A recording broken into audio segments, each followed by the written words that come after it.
Hello guys, welcome back to my channel Riddhi official zone. और आज के इस वीडियो में मैं आप लोगों के लिए एनवायरमेंट एजुकेशन के 35 शॉर्ट इंपॉर्टेंट क्वेश्चन लेके आई हूँ। जैसे कि आप लोगों ने थंबनेल में देख लिया होगा कि ये क्वेश्चन जो मैं आपके लिए लेके आई हूँ वो आपके बीएड में पूछे जाने वाले प्रश्न हैं।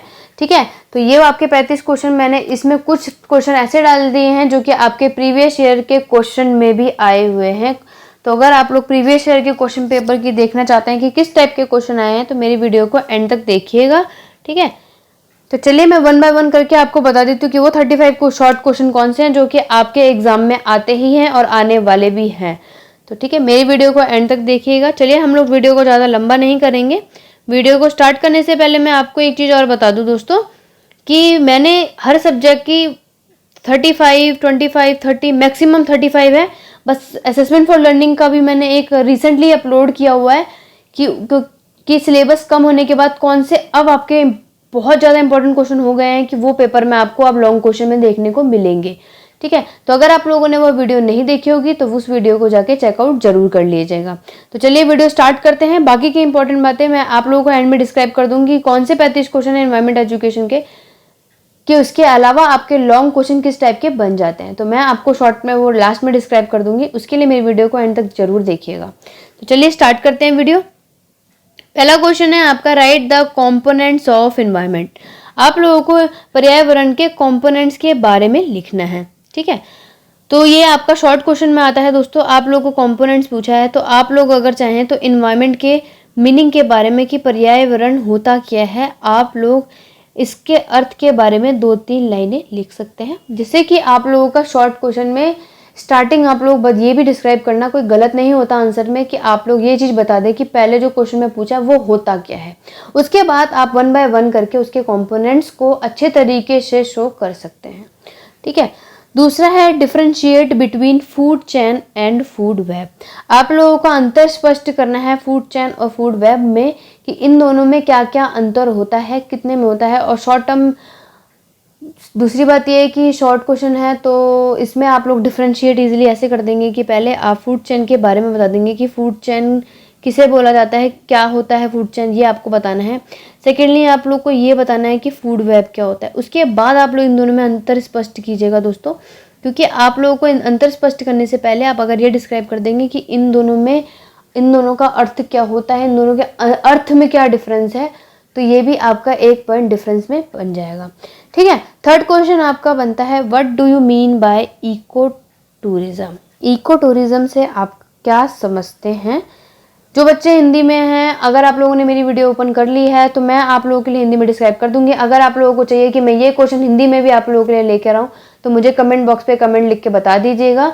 मैं जल्द से जल्द, ये सारी वीडियो इंग्लिश मीडियम की है बट मैं वह हिंदी में डिस्क्राइब कर दूंगी। अदरवाइज मैं पूरी कोशिश कर रही हूँ कि मैं इसी वीडियो में आप लोगों को हिंदी में थोड़ा बोल दूं, जिससे कि आप लोग इजीली से ये क्वेश्चन अपने बुक में ढूंढ लें। ठीक है, फोर्थ है describe the causes of deforestation. Deforestation के कारणों के बारे में आप लोगों को डिस्क्राइब करना है। तो पहले आप डिफॉरेस्टेशन के बारे में बताना दोस्तों, एंड देन उसके कॉजेज के बारे में। कोशिश कीजिएगा कि आप अपने आंसर डायग्राम के थ्रू बताएं। ठीक है, उसके बाद आप लोगों को वन बाय वन करके उसके कारणों को डिस्क्राइब करें। फिफ्थ क्वेश्चन है, explain in brief the sources of conventional energy. Conventional energy के आपके स्रोतों के बारे में आप लोगों को ब्रीफ में बताना है। ठीक है, स्रोत हैं उसके बारे में आप लोगों को ब्रीफ में बताना है। तो ये एक क्वेश्चन ऐसा है जो कि आप लोगों के लॉन्ग में भी आता है, बट इससे रिलेटेड आपके इसके आगे कुछ क्वेश्चन पूछे जाते हैं कि आप लोगों को नॉर्मल एग्जाम्पल के साथ कुछ पूछ लिया जाएगा या फिर कोई मेरिट डिमेरिट कुछ भी अटैच कर सकते हैं। ठीक है, तो इनमें से कुछ क्वेश्चन, जैसे कि मैंने आपको वीडियो के स्टार्टिंग में बता दिया था कि प्रीवियस ईयर के क्वेश्चन हैं, तो प्रीवियस ईयर का ही क्वेश्चन आप लोगों को मैं बता रही हूँ कि ये सब पेपर में ऑलरेडी आ चुके हैं। ऐसा कोई क्वेश्चन नहीं है जो आपके इंपॉर्टेंट नहीं है और पेपर में नहीं दिखेंगे। बेशक आपका थोड़ी लैंग्वेज बदल जाए, डिफ्रेंशिएट पूछ ले की जगह व्हाट इज मीनिंग पूछ ले या फिर उसमें आपस में कंपेरिजन करा दे, इससे ज़्यादा चेंज नहीं होगा। बट अगर आप लोगों को हेडिंग फूड चेन और फूड वेब हो गया, एनवायरनमेंट से रिलेटेड आपने टॉपिक पढ़ लिए, तो आप लोग इजीली से इन क्वेश्चनों को डिस्क्राइब कर सकते हैं। ठीक है, सिक्स्थ क्वेश्चन है आपका, right the causes of global warming. Global warming होने के कारण बताने दोस्तों आपके कि कारण क्या है ग्लोबल वार्मिंग के होने के।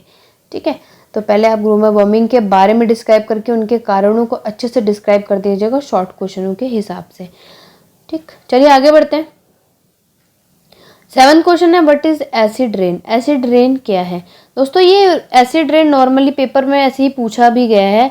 अगर आप लोगों को लग रहा है एसिड रेन, तो एसिड रेन से रिलेटेड आपने इस टॉपिक में जो भी लॉन्ग टाइप के लिए भी अगर प्रिपरेशन करी है, मैं ये नहीं बोल रही हूँ कि सिर्फ ये 35 क्वेश्चन कर लीजिएगा तो एकदम आप लोग अपने सिलेबस के अकॉर्डिंग कुछ टॉपिक और रीड आउट कर लीजिएगा, बट ये 35 क्वेश्चन अगर आप अच्छे से कर लेंगे तो पेपर में अच्छे मार्क्स आने की गारंटी आपको इस वीडियो से पक्की है, इसमें आपको कोई डाउट नहीं है। बाकी आप लोग इससे थोड़ा अलग टॉपिक पढ़ना चाह रहे हैं जो आपको लग रहा है कि इंपॉर्टेंट है, तो आप लोग पढ़ सकते हैं और कमेंट बॉक्स में कमेंट करके वो क्वेश्चन डाल सकते हैं, जिससे कि बाकी स्टूडेंट्स को भी हेल्प हो जाए, जो कि अगर लग रहा है कि इंपॉर्टेंट है, हर बार पेपर में आता है। बाकी मैंने पूरी कोशिश की है कि आप लोगों के लिए पूरे इंपॉर्टेंट क्वेश्चन है, एक भी मैंने ऐसा क्वेश्चन नहीं छोड़ा है जो कि पेपर में आपको दिखाई नहीं देता होगा, और ना ही ऐसा होगा कि प्रीवियस ईयर में ना आया हो। ठीक है, एक्सप्लेन द इकोलॉजिकल पिरामिड के बारे में आप लोग को एक्सप्लेन करना है। 9th क्वेश्चन है what's problem have resulted due to deforestation. आप लोगों को क्या करना है, कुछ समस्या डिफोरेस्टेशन के समस्या के बारे में बताना है। ठीक, 10वां आपका बनता है कॉजेज ऑफ एयर पोल्यूशन, को कारण बताने हैं। दोस्तों यहाँ पे कॉजेज एयर पोल्यूशन का है, आप लोग पोल्यूशन के जितने भी टाइप्स होते हैं उन लोगों के कॉजेज अच्छे से कर लेना, जरूरी नहीं है हर बार एयर पोल्यूशन ही पेपर में आएगा। मोस्टली देखा गया है कि 2 बार तो एयर पोल्यूशन का क्वेश्चन रिपीट हुआ है, अदरवाइज आप लोग नॉइज एयर भी पूछा गया है, वाटर हो गया। ठीक है, बाकी और भी तरीके के जितने भी पार्ट हैं आपके लोगों के पोल्यूशन के, उनके सबके कोशिश कीजिएगा कि कॉजेज आप लोग अच्छे से तैयारी कर लीजिएगा, जो कि आप लोगों को शॉर्ट क्वेश्चन में पक्का देखने को मिलेगा। 11th क्वेश्चन है right the components of environment. Environment के आप लोगों को कंपोनेंट्स लिखने हैं। Right the definition and compound of environment. 11th question I think दोस्तों मैंने पीछे क्वेश्चन शायद पहला या दूसरा डाला हुआ है, ये रिपीटेड क्वेश्चन है। इसका मतलब ये कि प्रीवियस ईयर के क्वेश्चन में मैं से देखा हुआ तो ये रिपीट हो गया मेरे से, तो कोई बात नहीं, इससे आपकी एक हेल्प हो गई कि ये वाला क्वेश्चन पेपर में आपको देख लिया होगा कि ये पेपर में रिपीट भी हुआ था। इसका मतलब ये बहुत ज़्यादा मोस्ट इंपॉर्टेंट क्वेश्चन हो गया जो कि आपको पेपर में जरूर आता है, तो ये टॉपिक आप लोग अच्छे से कर लीजिएगा। ठीक है, 13th क्वेश्चन है आप लोगों का write the causes of global warming. Global warming के कारणों के बारे में आप लोगों को बताना है। ठीक है, चलिए आगे बढ़ते हैं 14th क्वेश्चन में। 14th क्वेश्चन है आप लोगों का describe the causes and effect of acid rain. पीछे आपने देखा होगा कि नॉर्मल मीनिंग पूछी गई थी, अब यहाँ पर उसके कॉजेज और इफेक्ट पूछ लिए गए। दोस्तों ये एक लॉन्ग क्वेश्चन का अगर मैं आपको बता दूं कि लॉन्ग क्वेश्चन में आपका क्वेश्चन बन जाता है, तो आप लोगों को ये पूछा जा सकता है कि आप what is the meaning of acid rain and describe the causes of effect of acid rain. ये एक लॉन्ग क्वेश्चन बन सकता है जो कि इस बार पेपर में, जैसे कि आप लोग जानते हैं कि 16 नंबर का पेपर में लॉन्ग क्वेश्चन आता था, अब 16 का नहीं 12 नंबर का आएगा, तो उसके अकॉर्डिंग आप लोग इस क्वेश्चन की अपने अच्छे से तैयारी कर लीजिएगा। ठीक है, ये लॉन्ग क्वेश्चन के भी मैंने आपको हिंट दे दिया है। बाकी एनवायरमेंट एजुकेशन के मैंने 10 मोस्ट इंपॉर्टेंट क्वेश्चन मैंने अपने चैनल पे डाल दिए हैं, जो कि पेपर में आप लोगों के आ जाते हैं। वो आपके कोशिश यही है कि लॉन्ग क्वेश्चंस के ही हैं वो सारे, बाकी आपके कुछ आपको शॉर्ट के भी आइडिया मिल जाएंगे। तो वो 10 क्वेश्चन अगर आपने नहीं देखा होगा तो डिस्क्रिप्शन बॉक्स में मैं उसका लिंक डाल दूंगी, आप लोग जाके उसे चेकआउट कर लीजिएगा। वो वीडियो आप लोगों के लिए बहुत हेल्पफुल है, पेपर आने वाले हैं और वो क्वेश्चन आप लोगों को पेपर में बहुत ज़्यादा हेल्प करेंगे। ठीक है, अगर आपने वो वीडियो नहीं देखी होगी तो जाके चेकआउट कर लीजिएगा। चलिए नेक्स्ट क्वेश्चन में बढ़ते हैं। Right the sources of sound pollution. ठीक है, एक आपका ये भी टाइप हो गया पॉल्यूशन का, जैसे कि मैंने आपको बोला है कि आप लोग पॉल्यूशन का क्वेश्चन कर लीजिएगा। एनवायरनमेंट में आप लोगों के ज़्यादा टॉपिक इसमें नहीं है जो कि आपको पढ़ने की ज़रूरत है, बट हाँ कुछ टॉपिक इतने इंपॉर्टेंट है जो कि मैक्सिमम पेपर में रिपीट होते हैं, जैसे कि आपका एनवायरनमेंट के कंपोनेंट, उनके सोर्सेज के बारे में, पॉल्यूशन के रिलेटेड पॉल्यूशन क्या होता है, उसके कितने प्रकार हैं, उनके कॉजेज के बारे में, सोर्सेज के बारे में, इंपॉर्टेंस के बारे में, उनके नेगेटिविटी के बारे में, मतलब उससे रिलेटेड जितना आप लोग डिस्क्राइब कर सकते हैं वो सब आप कर लीजिएगा। ठीक है, और इकोसिस्टम के बारे में भी एक क्वेश्चन आपका एग्जाम में पूछा जाता है, वो लॉन्ग और शॉर्ट दोनों के लिए मैं बता रही हूँ, क्योंकि मैंने ये क्वेश्चन देखने के बाद आपको बताया कि कौन सा क्वेश्चन आपका मैक्सिमम एग्जाम में आते हैं। राइट, नेक्स्ट है आप लोगों का 16 right the kind of environment. Environment के आपको प्रकार लिखने हैं, जैसे कि मैंने आपको बोला एनवायरनमेंट है, ऑब्वियस सी बात है हमारे सब्जेक्ट का नाम ही एनवायरनमेंट है, तो उससे रिलेटेड क्वेश्चन पेपर में ना आए ऐसा तो हो ही नहीं सकता। एग्जाम में टॉपिक से रिलेटेड क्वेश्चन बनते ही बनते हैं। ठीक है, नेक्स्ट क्वेश्चन है आपका right the advantage of forest. ये भी एक लॉन्ग क्वेश्चन में देखा गया है क्वेश्चन। आप लोगों को फॉरेस्ट के एडवांटेज के बारे में बोला गया है। दोस्तों इसमें एडवांटेज के बारे में बोला गया है तो ऑब्वियस ही बात है, इसका एडवांटेज है तो डिसएडवांटेज भी होगा, जिसकी भी आप लोग एक एक्स्ट्रा क्वेश्चन आप अपने ऐड कर लीजिएगा। ठीक है, 80th क्वेश्चन है right the component of ecosystem. Ecosystem के कंपोनेंट के बारे में लिखना है। जैसे कि मैंने आप लोगों को बोला था, एक इकोसिस्टम से रिलेटेड आप लोगों का एनवायरमेंट में क्वेश्चन जरूर आता है और ये पेपर में बहुत आता है। ठीक है, तो आप इसे भी मोस्ट इंपॉर्टेंट लेके चलिएगा और इस क्वेश्चन की भी अच्छे से तैयारी कर लीजिएगा। ये 35 क्वेश्चन आपके लिए बहुत ज़्यादा हेल्पफुल रहेंगे। ठीक है, 19th क्वेश्चन है right the short note of natural resources. आप लोगों को शॉर्ट नोट लिखना है नेचुरल रिसोर्सेज के बारे में। 20th क्वेश्चन है why is conservation of biodiversity important. ठीक है, बायोडाइवर्सिटी क्यों महत्वपूर्ण है आपको इस 20 क्वेश्चन में एक्सप्लेन करना है। तो शॉर्ट क्वेश्चन है, लॉन्ग क्वेश्चन नहीं है। आप लोग ज़्यादा एक्सप्लेनेशन क्वेश्चनों में मत दीजिएगा दोस्तों। मैं ये हर वीडियो में कोशिश कर रही हूँ ये बोलने की, क्योंकि बच्चों को अच्छे से समझ आ जाए कि ज़्यादा से ज़्यादा लिखने से नंबर नहीं, कम में अच्छी चीज़ें लिखने से आप लोगों के नंबर आएंगे और कैसे अट्रैक्टिव तरीके से आप आंसर लिखेंगे वो सब आप पे डिपेंड करता है। ठीक है, तो इससे रिलेटेड मैंने एक वीडियो और अपलोड की है, मुझे याद आ गया मैंने अट्रैक्टिव बोला तो मैंने आपके लिए वीडियो अपलोड करी हुई है पार्ट 1 पार्ट 2 से रिलेटेड कि आप अपने एग्जाम में आंसर लिखेंगे तो स्टार्टिंग कैसे करेंगे, एंडिंग कैसे करेंगे, लॉन्ग क्वेश्चन को कितने पेजेस में करेंगे एंड ऑल, जितनी भी बातें इंपॉर्टेंट है जो कि मैंने खुद अपने ही व्यू डाले हुए हैं। ऐसा नहीं है कि मैंने उस वीडियो को अपने मन से बनाया है, मैंने खुद का एक्सपीरियंस मैंने आपके साथ शेयर किया हुआ है। तो अगर आपने वो वीडियो नहीं देखी होगी तो जाके चेकआउट कर लीजिएगा। ठीक है, चलिए आगे क्वेश्चन पे चलते हैं। 21st क्वेश्चन है right the effect of sound pollution. पीछे उसका सोर्सेज पूछा गया था, अब साउंड पॉल्यूशन के आपके इफेक्ट के बारे में पूछा गया। तो उससे आपको हो गया कि एयर पॉल्यूशन, जैसे कि आप नेक्स्ट देखते हैं। चलिए, describe the causes of noise and air pollution. ठीक है, पॉल्यूशन से रिलेटेड आपका बहुत क्वेश्चन बन जाता है। लॉन्ग में आएगा तो पूरा पॉल्यूशन के बारे में पूछेगा, उसमें आपको दिक्कत नहीं होगी, बट आपने शॉर्ट में आएगा तो उसके कॉजेज ही पूछे जाते हैं ज़्यादा से ज़्यादा। ठीक है, 23rd क्वेश्चन है right the advantage of flood, disadvantage of flood, sorry. तो आप लोग फ्लड्स के डिसएडवांटेज के बारे में पूछा है तो आप लोग इसका एडवांटेजेस के बारे में कर लीजिएगा। ठीक है, 24th क्वेश्चन है what do you understand by sustainable development. Sustainable development से आप क्या समझते हैं, सिर्फ उसकी मीनिंग के बारे में नहीं दोस्तों, उसके बारे में आप क्या समझते हैं, उनके किस किस तरीके से क्या क्या प्रकार हैं, क्या क्या उनके एडवांटेजेस हैं, आप इसे शॉर्ट में करके इन ब्रीफ में समझा सकते हैं। ठीक है, नेक्स्ट वन है 25th describe the advantage of wild animal. आपको एडवांटेजेस बताना है। ठीक है, जिस क्वेश्चन में आपको एडवांटेज दिख रहा है गाइस, अगर मैंने वहाँ पे नहीं लिखना भूल गई हूँ तो आप लोग उसका एडवांटेज का उल्टा डिसएडवांटेज भी कर लीजिएगा, और जहाँ आपको डिसएडवांटेज दिखा वहाँ पे उसके एडवांटेज कर लीजिएगा, क्योंकि अगर हम लोग दोनों की तैयारी करेंगे तो हमें क्वेश्चन में ये नहीं रहेगा कि हमारा ये वाला टॉपिक छूट गया है। ठीक है, नेक्स्ट है 26 right the causes of earthquake. आप लोगों का ये कॉजेज पूछा गया है क्योंकि ये शॉर्ट क्वेश्चन है, लॉन्ग में आ सकता है तो आप लोगों का अर्थक्वेक से रिलेटेड और भी क्वेश्चन अटैच कर देते हैं।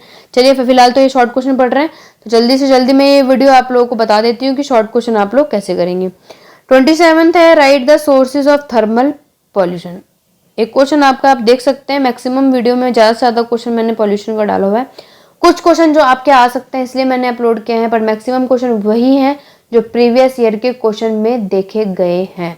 ठीक है, क्योंकि जैसे आप लोग जानते हैं एनवायरमेंट एजुकेशनल एक एडिशनल है, तो कि एग्जाम के सारे पेपर होने के बाद आखिरी सब्जेक्ट आप लोगों का यही होता है।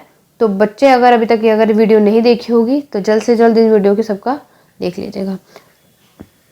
28 है right the need and importance of environmental education. आप लोगों को इन्वायरमेंट एजुकेशन की कुछ ज़रूरतें और कुछ उनकी महत्वपूर्ण बातों के बारे में बताना है कि क्यों इन्वायरमेंटल एजुकेशन इम्पॉर्टेंट है। अगर आप लोगों को इन सब के आंसर चाहिए कि इन सब के आंसर शॉर्ट में कितने बड़े होने चाहिए तो आप लोग मुझे कमेंट में कमेंट कर दीजिएगा दोस्तों, तो मैं जल्द से जल्द इन 35 क्वेश्चनों का आंसर आपके लिए लेकर आऊँगी। कुछ नहीं तो इनमें से कुछ क्वेश्चन जो सबसे ज़्यादा आते हैं, बहुत ज़्यादा आते हैं, कुछ टॉप 10 क्वेश्चन मैं आपके लिए लेकर आ दूँगी, जिससे कि आपको हिंट मिल जाएगा कि आप लोगों को शॉर्ट में कितना से कितना बड़ा आंसर सिर्फ लिखना चाहिए। ठीक है, चलिए आगे बढ़ते हैं। 29th क्वेश्चन है, what do you understand by food chain. Food chain से आप क्या समझते हैं, इसके बारे में आप डिस्क्राइब करेंगे। 30 क्वेश्चन आपका बनता है, right the significance of biodiversity. ठीक है, बायोडाइवर्सिटी के आपके सिग्निफिकेंस के बारे में लिखना है। 31 है, right the causes of soil pollution, जो कि आपको पता है दोस्तों, पॉल्यूशन के बहुत अलग अलग टाइप के प्रकार होते हैं, तो आप लोगों को उनके सबके में कॉजेज करने हैं। वीडियो के स्टार्टिंग में मैंने इसीलिए बोल दिया था क्योंकि मैंने देखा कि मैक्सिमम आपका ये क्वेश्चन कहीं ना कहीं देखने को मिलेगा, मतलब आपके एग्जाम में पॉल्यूशन का क्वेश्चन ना हो ऐसा होगा ही नहीं। ठीक है, 32 है, what do you mean bye environmental hazard. आपको इसका मतलब के बारे में बताना है, क्योंकि शॉर्ट है तो मीनिंग, डेफिनेशन, डिफरेंशिएट, उसके मेरिट, डीमेरिट, एडवांटेज, डिसएडवांटेज, उनके कंपोनेंट, सोर्सेज, यही कुछ चीजें होती हैं जो आपके शॉर्ट क्वेश्चन में सबसे ज्यादा पूछी जाती हैं। ठीक है, what do you mean bye disaster. Disaster से आप क्या समझते हैं। 34 लास्ट सेकंड क्वेश्चन है आज का, write the biotic and abiotic components of environmental education. ये भी एक इंपॉर्टेंट क्वेश्चन है जो कि आपके लॉन्ग क्वेश्चन के साथ देखा जाता है कि अगर आप लोगों को नॉर्मली पूछा जाए कि एनवायरमेंटल एजुकेशन क्या होता है और also write the biotic and abiotic components, तब आपका एक लॉन्ग क्वेश्चन पेपर में बन जाता है। ठीक है, तो आप लोग इसके क्वेश्चन को आप लोग सिंगल अच्छे से कर लीजिएगा। मतलब मेरा कहने का ये मतलब है दोस्तों कि जब आप लोग कोई भी एक टॉपिक पढ़ने बैठते हैं तो आप उस टॉपिक से रिलेटेड क्या क्या बन सकता है, लाइक उसके कंपोनेंट्स हो गया, टाइप हो गया, मेरिट, डीमेरिट, एडवांटेज, वो सारे टॉपिक इकट्ठे करके आप कर लेंगे तो लॉन्ग क्वेश्चन के साथ साथ अगर इनमें से कोई भी एक पार्ट सिंगल में पूछ लिया जाता है तो उसकी शॉर्ट की भी तैयारी आप लोगों की हो जाती है। ठीक है, आई होप आप लोगों को अच्छे से समझ आया होगा। ठीक, आज का लास्ट क्वेश्चन मैं पढ़ देती हूँ, discuss the function of ecosystem. के फंक्शन के बारे में आप लोगों को डिस्कस करना है, तो शॉर्ट क्वेश्चन के हिसाब से आप लोग इकोसिस्टम के डेफिनेशन के बारे में करने के बाद इसके फंक्शन के बारे में डिस्क्राइब करिएगा दोस्तों, डायरेक्ट फंक्शन के बारे में नहीं। अदरवाइज अगर फंक्शन बड़ा है तो भी आप 1 लाइन या 2 लाइन में अगर आप आंसर बता देंगे कि इकोसिस्टम क्या होता है तो इसमें आपके आंसर में कोई लॉस नहीं होगा। ठीक है, आई होप आप लोगों को 35 क्वेश्चन बहुत अच्छे से समझ आए होंगे और ये सब 35 क्वेश्चन आप लोगों से जितना हो सके उतने अच्छे से रट लीजिए अगर आप बोलना चाहें, या फिर इन क्वेश्चनों की अच्छे से प्रिपरेशन कर लीजिए जो कि आपके पेपर में बहुत ज़्यादा हेल्प करेंगी। ठीक है, तो मैंने आपके जितने भी इससे रिलेटेड सब्जेक्ट हैं, creative, assessment for learning, gender से रिलेटेड हो गया, नॉलेज हो गया, उन सबसे रिलेटेड मैंने वीडियो अपलोड कर दी है। लॉन्ग क्वेश्चन से लेके शॉर्ट क्वेश्चन की अलग अलग वीडियो बना के अपने चैनल पे प्लेलिस्ट में डाल दी है, तो अगर आप लोगों ने वो सारी वीडियो नहीं देखी होगी तो जाके चेकआउट कर लीजिएगा। ठीक है, और भी प्रीवियस क्वेश्चन के मैं आप लोगों के लिए जल्द से जल्द लेकर आऊंगी, जो अगर वीडियो आपके लिए बचे और आप लोगों को जो लगता है कि मुझे एक वीडियो ऐसी बनानी चाहिए जो आप लोगों को हेल्पफुल करेगी तो मुझे कमेंट बॉक्स पे कमेंट करके बता दीजिएगा, मैं जल्द से जल्द उस पर वीडियो बनाने की कोशिश करूंगी। ठीक है, तो आज की इस छोटी वीडियो के लिए बस इतना ही। आप लोगों को छोटी सी रिक्वेस्ट है दोस्तों कि मेरे इस वीडियो को लाइक जरूर करिएगा, क्योंकि आपके लाइक करने से ही मुझे मोटिवेट मिल जाएगा, कि मोटिवेशन मिलने से बहुत प्रॉफिट है कि मैं जल्द से जल्द अच्छी से अच्छी वीडियो बना लूँ आप लोगों के लिए। ठीक है, तो आज के लिए अगर आप लोग मेरे चैनल पर न्यू हैं तो सब्सक्राइब करना मत भूलेगा, जैसे कि मैं हर वीडियो के एंडिंग में ज़रूर बोलती हूँ, क्योंकि अगर आप लोग मेरे नए सब्सक्राइबर हैं तो इसीलिए मैं आप लोग बाकी जितने मेरे सब्सक्राइबर हैं उन लोगों के लिए थैंक्स है कि आप लोगों ने सब्सक्राइब किया चैनलों को।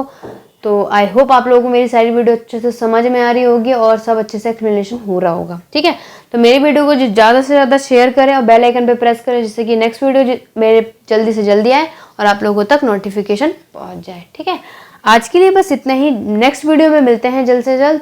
आज थैंक यू फॉर वॉचिंग।